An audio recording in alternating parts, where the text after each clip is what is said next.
Whispers of the Forest.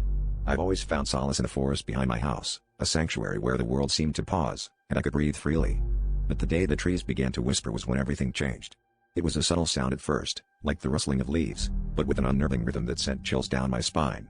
I brushed it off as a trick of the wind or the product of an overactive imagination, but deep down, I felt the forest was trying to tell me something. Little did I know, it was a warning. As the days passed, the whispers grew more coherent, forming words in a language that seemed both ancient and familiar. Curiosity overcame my fear, and I began to spend more time in the forest, trying to decipher the messages. The trees seemed to shift and sway in unnatural ways, guiding me toward a secluded part of the woods that I had never ventured into before. There, I discovered a circle of stones, etched with symbols that glowed faintly as the sun dipped below the horizon. It was as if the forest was alive, breathing, and waiting for me to uncover its secrets. I became obsessed, visiting the circle daily, convinced it held answers to the forest's whispers.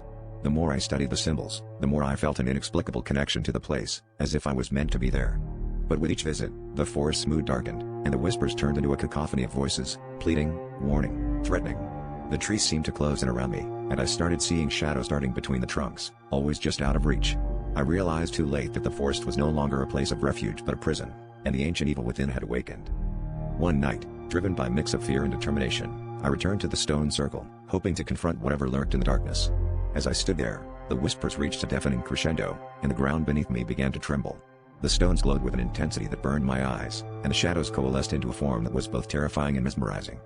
In that moment, I understood the forest's warning. It wasn't just trying to scare me away, it was trying to protect me. But it was too late. The ancient evil had claimed me, and the forest, once my sanctuary, had become my eternal tomb.